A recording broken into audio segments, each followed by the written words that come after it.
Hi everybody! Welcome back to my channel. My name is Jenny. Ang topic po natin today is para sa mga taong gustong magsimula ng negosyo pero hindi alam kung saan magsisimula. If that's you, then this video is for you because I will be sharing small businesses na pwede nyo pong umpisahan kahit nasa bahay lang kayo at gamit ang inyong cellphone. Uunahan ko na po kayo that these businesses na i-share ko sa inyo needs time, effort, patience, at persistent action. Kasi ang pinag-uusapan natin dito is real business with real results. So I highly encourage everybody to train yourself to say no sa mga easy money na naglilipa na online. Kung gusto po talaga nating maging successful lalo na sa financial aspect ng buhay natin, ang totoong secret po dyan is to get started, to keep going, and never give up.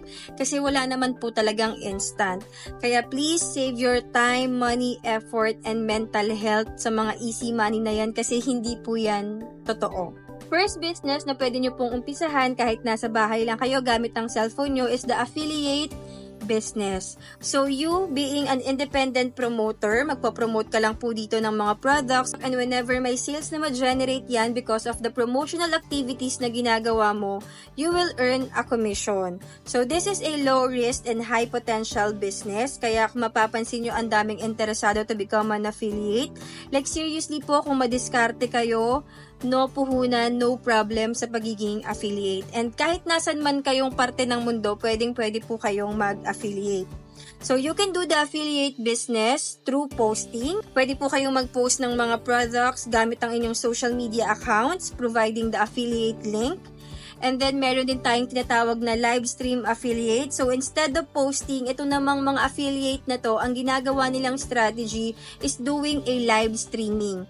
Ibig sabihin, nagpo-promote sila ng product, doing live interaction sa mga potential customer nila para ma-convert into a sale at syempre magkaroon sila ng commission. Ang maganda sa live stream, of course, yung maa-attract mo doon is yung mga potential customer mo na dahil manonood sila ng live Ibig sabihin, gusto nila yung panonoorin nila or interesado sila doon sa products na nila-live mo. However, ang downside naman nito is that hindi siya 24/7 available unless 24/7 kang magla-live, 'di ba?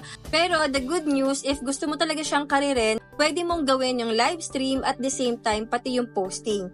And then pwede mo ring isabay diyan yung video affiliate. Sa video affiliate naman, mostly nakikita natin to sa TikTok, sa Shopee, and sa Lazada wherein gumagawa ng videos yung mga affiliate wherein nagre-review sila ng products or nagpo-promote sila ng products, yung mga get ready with me type of videos kung saan isasingit nila bigla yung ipopromote nilang product. Ganun yung sample ng mga video na ginagawa ng mga affiliate wherein makaka-convert din sila ng sales. In terms of requirement naman to start an affiliate business, syempre kailangan nyo lang pong mag-apply either Shopee, TikTok, Lazada, Amazon, available din yan. Meron silang affiliate program na pwede nyong salihan. And then syempre dapat meron po kayong active bank account details kung saan papasok yung sahod nyo or yung mga commissions nyo. And then last but not the least is your cellphone kasi mostly yan yung gagamitin mo to create a content or to create a promotional activity para maka-generate ng sales yung mga product na pinopromote mo. By the way, I have uploaded a separate video about Shopee affiliate program. If in case interesado kayo to become an affiliate in Shopee, actually somehow almost the same lang naman yan ng proseso with Lazada and TikTok. So feel free to check that out kasi everything you need to know is in that video. Next business na pwede nyo pong umpisahan kahit nasa bahay lang kayo at the same time gamit ang cellphone nyo is the content creation or being a content creator.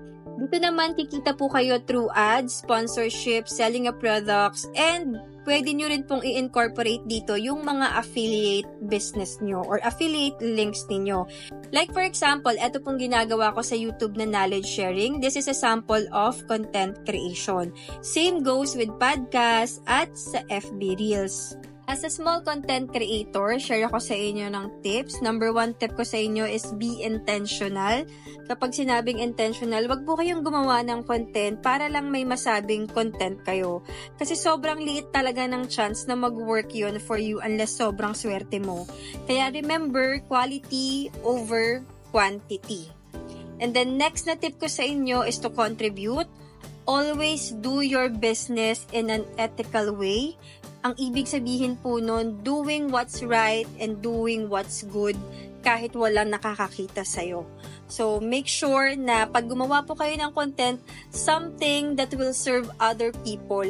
And then, be consistent kasi ito talaga yung equalizer nating lahat. Like, for real guys, kahit magaling kang mag-edit, magaling kang gumawa ng video, magaling kang magsalita dyan, magaling kang mag-scripting and so on, pero kung hindi ka consistent, useless din yun.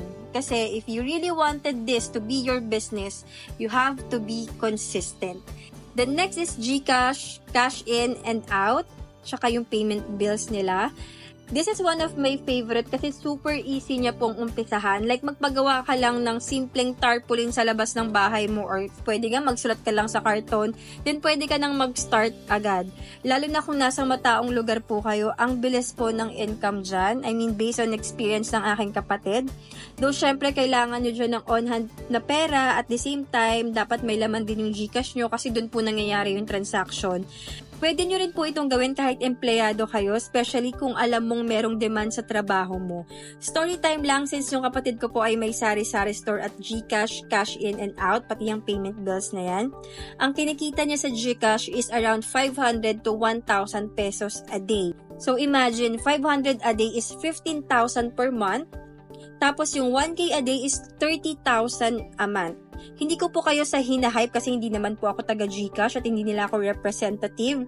But I wanted you to know the potential. Again, this will take time, effort, and persistent action. By the way, if you are interested in this kind of business, make sure nyo lang po na yung mag-handle ng pera is 1 million times nyong mapagkakatiwalaan. Lalo na kung malalaking pera na yan. Okay? So, next business na pwede nyo pong pagkakitaan kahit nasa bahay lang kayo gamit ang inyong telepono is online selling or reselling. So, for sure ako very much familiar na kayo with that since lahat na tayo ngayon is nasa online. Sobrang ang advantage kasi ng online selling is yung wide reach natin. Kumbaga, hindi lang kapitbahay mo, hindi lang taga Quezon City, taga Makati City, Luzon, Visayas, Mindanao, kahit international pwede mong bentahan. Ganun kalaki yung reach ng online. Kung ang problema mo ngayon is hindi mo alam kung saan supplier ka kukuha or gusto mong malaman saan ba ako pwedeng mag-direct na kumuha ng mga products na pwede kong ibenta. Well, I have this playlist available po sa ating channel, Importing Tutorial, na 100% matututo po kayo as long as panoorin nyo siya step by step. Since detailed ko po diyang shinare yung information kung paano po kayo makakapag-import through the Alibaba platform. Also, update ko lang kayo since usapang online selling to. If you are planning to start a business or magtayo ng online shop ninyo sa Shopee, Lazada, and TikTok, requirement na po ang BIR registration. So, if you would like to know more about that, available din yan sa ating channel. So, check it out and huwag kayong matakot, huwag kayong ma-overwhelm with those information kasi lagi niyong tandaan, ang daming meron ng BIR registration or Certificate of Registration na gawa nila. Ibig sabihin, magagawa nyo rin. One step at a time lang po. Okay? And another business na pwede nyo rin pong umpisahan kahit nasa bahay lang kayo gamit ang cellphone nyo is the pasabay importing. Hindi ko na siya dito itatackle isa-isa kasi kailangan nyo munang malaman kung paano mag-import, and once na malaman nyo kung paano yun, for sure ako magkakaroon kayo ng idea with what I am telling here. And last but not the least, na pwede nyo pong umpisahan kahit nasa bahay lang kayo na business gamit again ang cellphone nyo is the local supplier locator.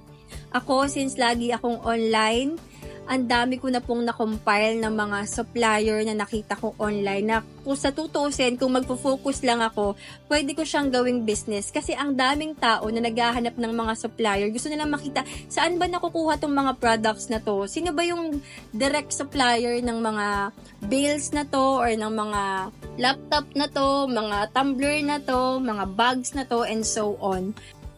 Hindi siya madali, oo, pero pag nagawa ninyo yan, worth it po yan, and pwede nyo siyang scale up into an automation process, yung tipong natutulog ka lang, makikita mo may mga pumapasok ng payment sa GCash mo or sa bank account mo. But still, this needs effort, this needs learnings, consistency, and action.